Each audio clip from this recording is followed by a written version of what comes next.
What's up, you guys? Welcome back to another discussion video on the channel. All significant and intimate connections to anyone in our lives revolves around the principles of mutual respect, effort, and appreciation. And in this video, we're going to be talking about what does it mean to be valued. We're going to go over ways and signs someone will show that they want, appreciate, and value in their lives, and ways that show that they don't. So the first thing is we prioritize those that we care about. They're often the first people that we message or that we think about when our day starts. They are people that we frequently communicate with throughout our day, and they constantly cross our minds. Or when the day is ending, they are the last person that we think about before we sleep. They're the last person that we message. They are people that we often try to make more time for throughout our busy schedules, throughout our weeks, because we genuinely enjoy interacting with them and we enjoy how we feel when we talk to them. We often also make more exceptions for them than we would for other people in our lives. We put in effort to communicate, to understand, and to demonstrate where they stand in our lives. Because when you care about someone, when you respect someone, you don't have any ambiguity. There is no vagueness about where you stand with this person, about where they stand with you. We are more patient with them than we are with other people in our lives. We are more honest and we have more straightforward discussions about issues, conflicts, feelings. Also, side note, I'm using this notebook to basically do an outline for this video because without it, this would be a 20-minute rant of absolute madness, which gets me nowhere. And this feels more streamlined and professional. We recognize how the other person feels and we adjust our actions or behavior so the other person feels heard and that their voice has input. Too many times when we get into arguments with people, both sides get defensive. Both sides start digging into the trenches, and what it becomes is a yelling match. And both sides are trying to push their narrative or push their perspective across, but we don't really care how the other side feels. We don't really care about where they're coming from or how they're seeing it. We just want the discussion to be over. We want to be right. Or sometimes it's not even a two-way yelling match. Sometimes it's one person expressing themselves and the other person stonewalling, the other person simply walking away from the conversation. And that shows a lack of respect. It shows that you don't want to hear what the other person has to say. It shows that you don't care how the other person feels. It shows that you don't want to engage with the conversation, or you don't want to actually come to a resolution. Stonewalling and walking away from a discussion or walking away from an issue that's being addressed shows immaturity. It shows that you are of low value in someone's life. When someone rolls their eyes and they invalidate your concerns or invalidate your feelings about an issue that you're having with them, it shows they don't care enough about you to solve the issue. They don't care enough to hear where you're coming from. Or to them, the entire conversation in and of itself is so emotionally draining and exhausting for them that it's not worth the effort. And so it's more pleasant, or it's more viable an option to just simply avoid it and to just simply shut down the conversation than to actually go through the uncomfortable conversations in and of themselves. When someone values you, they will hear you out. They will hear your issues. They will hear your concerns. And even if it is something that is difficult for them, they will do it because they want you to know that your feelings, that your concerns, that your perspective is being heard. And I think it's a mature thing to recognize if your actions or your behavior is negatively affecting someone else, if it's making them uncomfortable, if it's making them unhappy. The mature thing as someone that values and cares about them in your life, whether they are a friend, whether they're a significant other, whether they're a family member, and they're really close to you, It is to say, okay, I recognize that what I'm doing is making you feel uncomfortable. I'm recognizing that what I'm doing is hurting you, or what I'm doing is being perceived the wrong way to you or in the situation. And I feel that as long as changing or adjusting your behavior or your actions doesn't take away from who you are as a person, as long as it doesn't change your personality or it doesn't go against who you are as a person, then the mature thing is to adjust it, to change it. If you can meet someone halfway and compromise with them, if this is somebody that you want in your life, you're going to make the changes that you need to make to keep them in your life. You're going to make the changes that you need to make for them to be happy to be around you, for them to be happy to be in your life. You're not going to just keep doing what you're doing because you can. You're not just going to keep doing what you're doing knowing that it's negatively affecting somebody that you care about and someone that cares about you. Otherwise, you're a narcissist.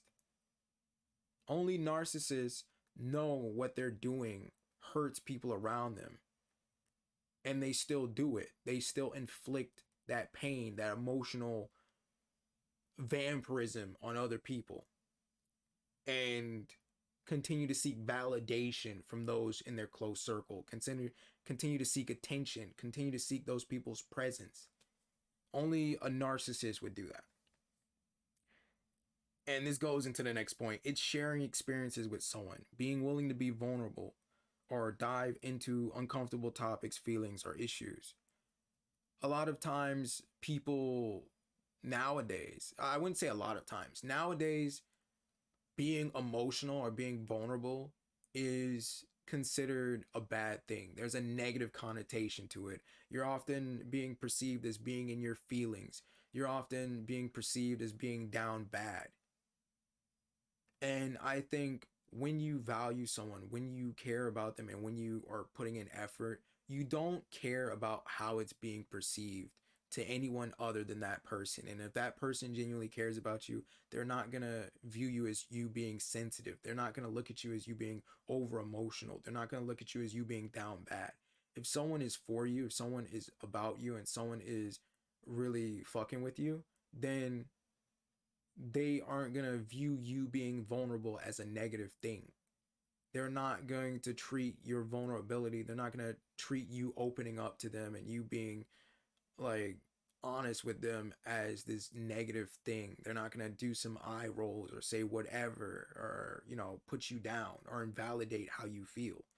um I feel the strongest connections, whether they are friendships or relationships with anyone in our lives, are ones where we can have uncomfortable conversations with these people, and we can still come out of these conversations and we can have an understanding.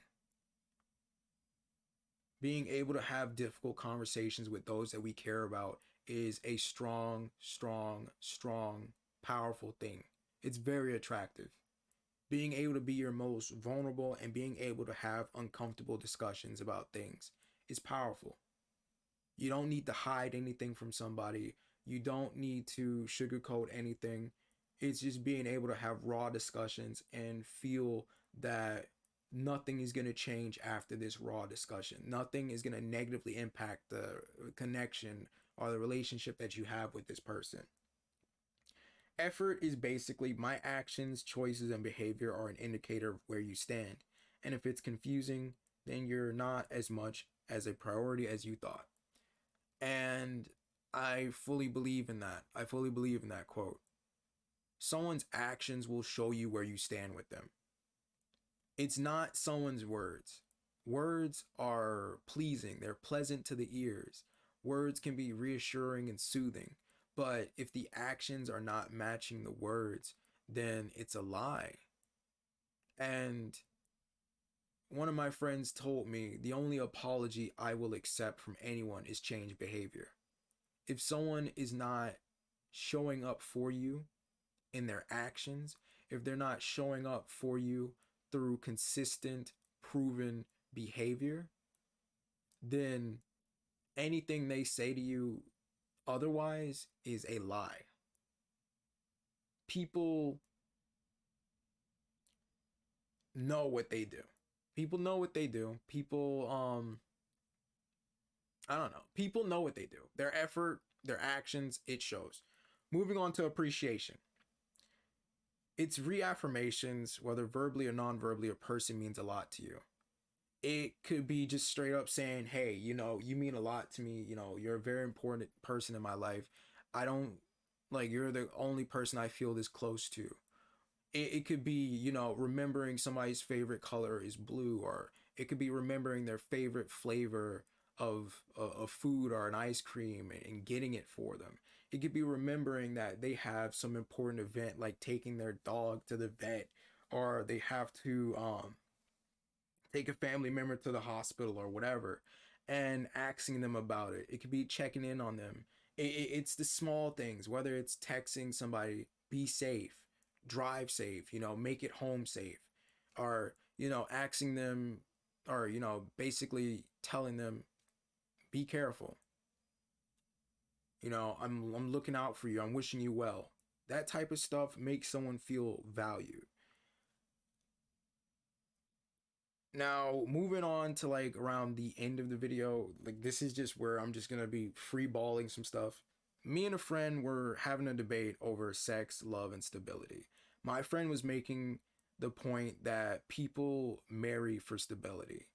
And the thing is, the more and more I experience life and the more older I get, the more I understand that.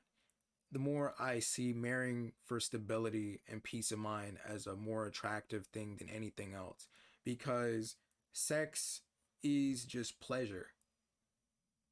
And as you get older, you realize that what people have between their legs at the end of the day is nothing special, you know? One woman's thing or one dude's thing is no more special than another person's. Some people out here are immature enough to believe that it matters, or that any of that stuff matters, or what someone has between their legs, or, the bedroom performance matters a lot. It doesn't. It's just pleasure. And at the end of the day, pleasure is fleeting. As far as love, love is a very powerful and pleasant emotion. You can love someone, but at the same time, you can love someone and not be treated right. You can be in a relationship and be dogged out and be unhappy in the relationship. So just because you love someone to the moon and back doesn't mean that this person is worth marrying. It doesn't mean that this is somebody that you will be with for the rest of your life. It doesn't mean that being with this person will give you peace of mind. And, stability, I get it. I get it. I get stability. When you don't have to worry, you're not stressing out over a person. You're not having any type of arguments or whatever. It feels good. When you're not being dogged out, when you know that the person that you're with is solid for you, it feels good. And ultimately, I'm a person that believes in love. I am a romanticist at heart. I'm a hopeless romantic at heart as well. I believe in love at the end of the day conquering a lot of things. And so for me, I do believe in marrying for love. I do believe that at the end of the day, you should be marrying for love. If you don't love the person that you're marrying, why are you doing it? So I understand stability. I understand peace of mind. But I also believe that when you love someone, that stability and that peace of mind should happen. Of course, a relationship with someone you love is not going to be easy. There's going to be ups and downs. And at the end of the day, for me, what matters nowadays for me is not really the sexual aspect of a relationship I have with a person. I mean, it's still significant, but what matters for me now is whether there is that emotional connection there, and also the stability and consistency that I am getting in the relationship. I need to know that you're solid. I need to know that you're down for me. I need to know that next week, next month, next year, you're not going to switch up on me. That nothing is going to knock whatever we have off course.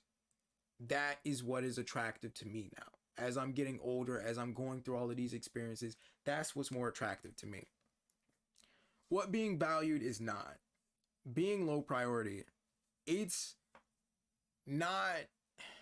Being valued is not sending a message to somebody and then hearing back from them 4 to 5 days later or weeks later. It's not being stonewalled when you're pouring your heart out or when you're addressing issues or having difficult conversations with a person.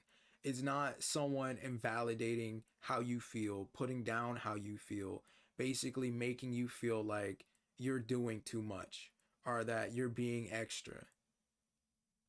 Like, that's not being valued. It's not when someone's words doesn't match their actions. As we said earlier, someone who cares about you will do their best to prove that to you through their actions. And their words and their actions are going to align. They're not going to tell you one thing and then do another thing. That's not it. If they respect you, they're going to be a person of their word. They're going to stand 10 toes down on that. They're not going to give you mixed signals. They're not going to give you these weird messages or anything like that. They will do what they say and they will say what they do, you know? It's not someone forgetting your favorite things or flaking on important moments in your life. It's not like when you are valued by someone, like I said, it's appreciation, it's affirmation, it's showing that you care about the small things about this person, that you remember these things. It's showing up for them. But when you are not valued by somebody, they don't remember the small things. They don't remember your favorite color. They aren't showing up for important things that matter to you. Whether this is your graduation or, whether this is like your little brother, going to get his hair cut for the first time or whatever, anything that's significant to you. Or like whether it's hanging out or you're supposed to have plans and then they flake, that's not being valued. Somebody that values you is not going to flake on you. They're not going to just simply not communicate and just leave you hanging. They will give you a heads up. They will communicate with you some way, you know? And I want to point out another thing. When your feelings and concerns are dismissed, I think I already pointed it out, but I want to attach this a small story. So I was talking to someone recently who moved in with another person, and they've been having issues as far as like living arrangements and stuff like that, like toilet seats, dishes. And I just want to put this in here. People have this romanticized idea of moving in with somebody that is close to them, whether they are friends, family, loved ones, significant others. There's this romanticized idea that this person that you're close to and you have a lot of chemistry with, that if you move in together, it's just going to be this perfect bliss, that having them around 24/7 is just going to be chill. It's just going to be cool. And that's not the case. It's not the case. Just because you have pleasant experiences, pleasant hangouts, pleasant meetups and visits with these close people in your life on a on and off basis throughout, weeks or months or whatever, does not mean that this is somebody that is good to live with 24/7. And I cannot tell you enough. I've been watching Investigation Discovery, and they have like this whole series. I mean, I think they don't even make any episodes right now, but they have this whole series about roommates, like My Killer Roommate and stuff like that. Basically, people have coworkers and friends and loved ones, and at first they think moving in is a great idea, and then what ends up happening is you realize this is a whole nother human being. They have a whole different way of living, and you might be a neat freak. This other person might be lazy and not willing to clean up around the house. And you might have a certain way of doing things around the house. They might have a whole completely different way. And the thing is, when you're having someone like that as a roommate, when you have another person as a roommate, communication and being able to resolve conflicts peacefully and quickly is ideal. But in this person's situation, it seems like their concerns and their issues with like dishes and toilets and other types of stuff around the house was being dismissed, and that they were being pretty much just stonewalled. And all I'm gonna say on that is, if someone cares about you, a toilet seat and dishes are literally nothing, absolutely nothing. It's not even a discussion. If my roommate has a problem with that, okay, bet. I'll do what I need to do. I'll wash those dishes. Bet. I'm going to keep the toilet seat down. I'm going to do what I need to do because we're sharing a roof together, all right? And if it's not a big deal, if it's not something that's like nitpicky, then good, you know? Also, it just feels bad when someone dismisses your feelings or dismisses your concerns or just pretty much stonewalls you, because it makes you second guess yourself. It makes you feel like, am I doing too much? Am I crazy for expressing myself? Am I crazy for just feeling some type of way? But I'm going to end the video on this note because we are reaching the 22-minute mark. People understand what they do and how it is perceived and how it makes you feel. People do these things because you allow them to. They treat you this way because they know they can. And at the end of the day, a person will do right for someone they actually care about. Just because they do not respect and value you, and they are incapable of properly responding to your messages and properly communicating and demonstrating that you matter to them, does not mean that they're not doing that for someone else. And that should be your biggest indicator. That should be your biggest indicator of just putting some distance between you and that person. If you see them doing right by somebody else, but they're not doing right by you, and like if you see them doing right by somebody else and they're not doing right by you, just cut that. Just cut that off. Just cut that off. Cut that off, put distance on it. You know, you don't have to overreact. You don't have to lash out or, demand answers or whatever. But if you see them treating somebody else the way you wanted to be treated, it's better to just put some distance between you and that person, because you are too available to them. You are showing them that you will allow and that you will put up with their behavior. And as I said before, people know what they're doing and they know how it is perceived by you. They know how what they're doing is making you feel. And if they're not aiming to change it, if they're not making changes to that behavior and those actions, it shows that they do not respect you. They do not value in their lives, So you should put some distance between it or cut those people out of your life entirely. You don't need people in your life that can't respect you.